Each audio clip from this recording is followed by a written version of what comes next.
దాదాపు 3 నెలల తర్వాత జీహెచ్ఎంసీ కౌన్సిల్ సమావేశం నిర్వహించబోతున్న నేపథ్యంలో కౌన్సిల్ సమావేశంలో ఏ అంశాలపై చర్చ జరగబోతోందనే ఉత్కంఠ నెలకొంది. మేయర్ 4 ఏళ్ల పాలనపై ఎన్నో ఆరోపణలు వెల్లువెత్తాయి. తాజాగా అవిశ్వాస తీర్మానం అంటూ ప్రతిపక్ష పార్టీల గలం వినిపిస్తోంది. స్వపార్టీలోని ఎమ్మెల్యేలతో కమిషనర్తో మేయర్ విభేదాల ఆరోపణలు ఉన్నాయి. 4 ఏళ్లలో అనేక అభివృద్ధి పనులు చేశానంటున్నారు జీహెచ్ఎంసీ మేయర్ గద్వాల విజయలక్ష్మి. చివరి ఏడాదిలో మరింత అభివృద్ధి చేస్తానంటున్న మేయర్ గద్వాల విజయలక్ష్మితో మా ప్రతినిధి శ్రవణ్ ఫేస్ టు ఫేస్. దాదాపుగా 3 నెలల తర్వాత మళ్ళీ జీహెచ్ఎంసీ కౌన్సిల్ మేయర్ అధ్యక్షతన జరగబోతుంది. ఎట్లాంటి అంశాలపైన ప్రధానంగా చర్చించేటువంటి అవకాశం ఉంది? పూర్తి స్థాయిలో సిద్ధంగా ఉన్నారా? ఇప్పటికే కార్పొరేటర్లతో అన్ని పార్టీలకు సంబంధించినటువంటి నాయకత్వం కూడా ప్రిపరేటరీ మీటింగ్ కూడా చేస్తున్నారు. హైదరాబాద్ మేయర్ గద్వాల విజయలక్ష్మి మాట్లాడదాం. మేడం, ఎట్లా దాదాపుగా 4 సంవత్సరాలు కంప్లీట్ చేసుకోబోతున్నారు మీ టర్మ్లో. ఇప్పుడు కౌన్సిల్ సమావేశం జరుగుతుంది. మరి దీని తర్వాత ఇంకోటి ఉంటుందో ఉండదో తెలియదు, కానీ కౌన్సిల్ సమావేశం నిర్వహించబోతున్నారు. ప్రిపేర్ అయి ఉన్నారా మొత్తం రెడీగా? అని మీరు ఎందుకు అనుకుంటున్నారు నిర్వహించలేము అనేసి? తప్పకుండా నిర్వహిస్తాం. ఇంకా 2ో 3ో కూడా నిర్వహిస్తాము. సో మీకు ఆ సందేహం ఎందుకు వచ్చిందో నాకు తెలియదు శ్రవణ్ గారు. కానీ తప్పకుండా 30th మాత్రం మేము కౌన్సిల్ సమావేశం నిర్వహిస్తున్నాము. మీరు చూస్తున్నారు ఎట్లా వాట్ ఆర్ ద ఇష్యూస్, ఈ జనరల్ ఇష్యూస్ హైదరాబాద్ లోపల, ఈరోజు మహానగరం లోపల ఏ ప్రాబ్లమ్స్ ఉన్నాయో మీకు అందరికీ కూడా తెలుసు. ఏ ఏ ప్రాబ్లమ్స్ ఉన్నాయో తప్పకుండా అన్నిటిపైన కూడా అన్నీ కూడా తీసుకుని ఒక్కొక్క క్వశ్చన్గా వీ విల్ డిస్కస్. కొంత గ్యాప్ వచ్చిందనేటువంటి చర్చ జరుగుతుంది, రూమర్స్ ఉన్నాయి, గతంలో కూడా ఈ వార్తలు వచ్చినాయి. ఏమన్నా వాస్తవం ఉందా ఇలా? ఎందుకు అంటే అప్పుడు రొనాల్డ్ రాస్ ఉన్నప్పుడు అదే క్వశ్చన్ అడిగారు, అమర్పాలి వచ్చినప్పుడు అదే. మేము ఎందుకంటే we should be working together. Commissioner కానీ మేయర్ కానీ we should be working together.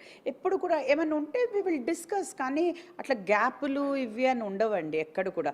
ఎందుకంటే ఇప్పుడు నేను అడిగేది ఏదైనా మాట్లాడుకుంటే కొన్ని విభేదాలు ఉండొచ్చు, అరే ఇది చేస్తే బాగుంటుంది, but we should come to one understanding and అట్లనే జరుగుతుంది. కానీ ఎక్కడ విభేదాలు అనేటివి మాత్రం ఎక్కడా కూడా లేవండి. గడిచినటువంటి 4 సంవత్సరాల్లో మీరు బీఆర్ఎస్లో ఉన్నారు, ఇప్పుడు కాంగ్రెస్ పార్టీలోకి వచ్చారు. గడిచినటువంటి 4 సంవత్సరాల్లో మేయర్గా మీ పరిస్థితి ఎట్లా ఉండే? గడిచినటువంటి కొన్ని నెలల నుంచి మీ పరిస్థితి ఎట్లా ఉంది? ఏమన్నా ఫ్రీడమ్ వచ్చిందంటే అట్లా ఫీలింగ్ ఏమన్నా ఉందా మేడం, లేకపోతే యాజ్ యూజువల్ ఉందా? ఫ్రీడమ్ డెఫినెట్లీ వచ్చింది అని నేను అనుకుంటున్నాను. బికాజ్ ఐ థింక్ నేనే బాస్ ఏమో అని నాకు అనిపిస్తుంది. ఒక మేయర్ సీట్లో కూర్చున్నప్పుడు yes I'm definitely feeling that I'm the mayor అనేసి. But I do not want to comment. అది వేరే డిఫరెంట్ టైప్ ఆఫ్ గవర్నమెంట్, ఇది డిఫరెంట్ టైప్ ఆఫ్ గవర్నమెంట్. కాబట్టి మనము సెడ్ అండ్ ఒక మేయర్గా, నేను కార్పొరేషన్కి ఒక మేయర్ కాబట్టి I do not want to comment on ఇట్లాంటి ఇష్యూస్ అండి. ఇప్పుడు జీహెచ్ఎంసీకి మేయర్, ప్రథమ పౌరురాలు మీరు, ఫస్ట్ సిటిజన్. కానీ జీహెచ్ఎంసీ పరిధిలో కాంగ్రెస్కి పార్టీకి ఎమ్మెల్యే లేరు. సరే, దానం నాగేందర్ పార్టీ చేంజ్ అయి ఉండొచ్చు, అరకపూడి గాంధీ చేంజ్ అయి ఉండొచ్చు, కానీ మిగతా ఎమ్మెల్యేల దగ్గర నుంచి సహకారం ఎట్లా ఉంది? మీరు ఫీల్డ్కి వెళ్ళినప్పుడు వాళ్ళ దగ్గర నుంచి రెస్పాన్స్ ఉందా, లేకపోతే నెగిటివ్ ఏమైనా కనిపిస్తుందా? నేను బీఆర్ఎస్లో ఉన్నప్పుడు టోటల్ ఒక మేయర్ వస్తుంది అంటేనే నెగటివిటీ, అంటే వాళ్ళు ఎవ్వరు కూడా సహకరించేవాళ్ళు కాదు. ఇప్పుడు కూడా అదే విధంగా, అంటే ఇప్పుడు వరకు అయితే నేనైతే ఇప్పుడు కొన్ని దగ్గరికి వెళ్ళాను, అరకపూడి గాంధీ దగ్గరికి వెళ్ళాను, ఈరోజు ఉప్పల్కి వెళ్ళానండి. లక్ష్మారెడ్డి గారు ఫర్ సమ్ రీజన్స్, అంటే ఆయన సమ్ మ్యారేజ్ ఉంది కాబట్టి రాలేదు, కానీ ఆయన చాలా సహకరిస్తారు. వేరే వాళ్ళు అయితే మాట్లాడుకుంటూ ఉన్నారు. డెఫినెట్లీ నిన్న మాగంటి గారు ఏదైతే నిన్న నేను చూశాను ఒక టీవీలో, ఆయన నా గురించి వ్యతిరేక, ఫస్ట్ ఆఫ్ ఆల్ నేను ఎవరి లోపల ఇంటర్ఫియర్ కానండి. ఒకవేళ వాళ్ళకి నచ్చకపోతే నేను వెళ్ళను. కానీ I think as a mayor నా రెస్పాన్సిబిలిటీ ఏంటి? ఇప్పుడు ఒక కాన్స్టిట్యుయెన్సీలో 6 7 కార్పొరేటర్లు ఉంటారు, కొన్ని దగ్గర 10 కార్పొరేటర్లు. తప్పకుండా నేను వెళ్ళవలసి వస్తుంది. ఒకవేళ వాళ్ళకి ప్రాబ్లం ఉంటే, ఒకవేళ ఎమ్మెల్యే సాల్వ్ చేయలేకపోతే, ఇతరులు సాల్వ్ చేయకపోతే, అది నా పరిధిలో ఉంటే, జిహెచ్ఎంసీలో ఉంటే తప్పకుండా నేను వెళ్ళవలసి వస్తుంది. ప్రోటోకాల్ పార్టీ ఇవ్వట్లేదు, మేయర్కి తెలియదంటే నా ప్రోటోకాల్ నాకు తెలుసు. ఒక మేయర్గా, ఒక జిహెచ్ఎంసీ మేయర్గా I think I have every right to go anywhere and everywhere. వాళ్ళ ప్రాబ్లమ్ సాల్వ్ చేసేది తప్పకుండా నేను, ఒకవేళ నాతో అయితే తప్పకుండా తప్పకుండా సాల్వ్ చేస్తాను. ఏదైతే మాగంటి గారు నిన్న మాట్లాడింది అది సరికాదు అని నేను చెప్తున్నాను. ఎన్ని అయితే నా గురించి మాట్లాడారో ఐ డోంట్ నో వై. నేను ఎందుకంటే పార్టీలో ఉన్నప్పుడు కూడా ఆయనతో నేను ఎప్పుడు కూడా మాట్లాడేదాన్ని కాదండి. హలో అంటే హలో వరకే ఉండేదాన్ని. కానీ ఆయనకి మరి ఏంటో ఆయన ప్రెషర్ ఏంటో మరి నాకు తెలియదు. కానీ కోట్లాది రూపాయలు పంపించినట్టున్నారు. అదే ఆయన కోట్లాది రూపాయలు, నేను నిజంగానే అది ఆయన ఇంకొకటి కూడా అన్నాడండి, మళ్ళీ చెప్పాలి నేను మీకు, హోటల్లో వదలదు ఆర్ ఇంటి దగ్గర. What is he talking? నా స్టాచర్ ఏంటి, ఆయన మాట్లాడే మాటలు ఏంటి? ఈరోజు నేను అదే చెప్పానండి వేరే ఛానల్ కూడా. మా నాన్నగారు 50 ఏళ్ళు పొలిటికల్ లైఫ్లో ఉన్నారు. మేము చిన్నప్పటి నుంచి ఒక పొలిటికల్ లైఫ్లో పుట్టి పెరిగాము.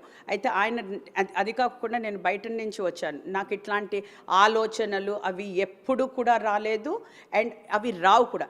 మేడం, ఇప్పుడు ఫిబ్రవరి 10 తారీఖున ఈ 4 years కంప్లీట్ అవుతుంది. ఫిబ్రవరి 11వ తారీఖు నుంచి 5th year స్టార్ట్ అవుతుంది. కానీ ఇప్పుడు కొత్తగా అవిశ్వాసం అనేటువంటి పదం చర్చ మీదకి వచ్చింది.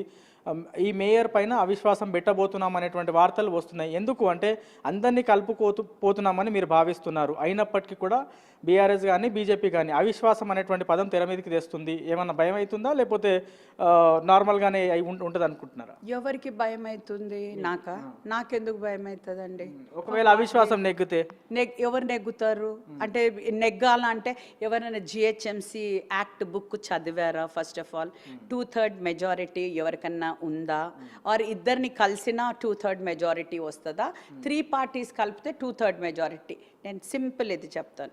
146 corporators, then we have 50 ex officio members. ఒక కలెక్టర్కి వెళ్ళి వాళ్ళు ఇవ్వాలంటే 50% మంది ఇవ్వాలి. 98 members should sign and go to the collector. Collector కూడా అవిశ్వాసం పెట్టాలంటే హీల్ ఫిక్స్ అ డేట్, ఒక 15-20 days 1 month what ever date. ఆ రోజు ఎందరు రావాలండి? 2/3 of 196 అంటే ఎంతమంది? 138 members should come and vote. ఎవరు వస్తున్నారు? బీఆర్ఎస్. ఒకవేళ బీఆర్ఎస్ బీజేపీ ఎవరన్నా అనుకుంటే ఇప్పుడు అన్ని 3 parties కలిపితేనే అవిశ్వాసం నెగ్గుతుంది కదా. సో మరి ఏ 3 parties కలిసి అవిశ్వాసం చేస్తారో అది నాకైతే తెలియదు.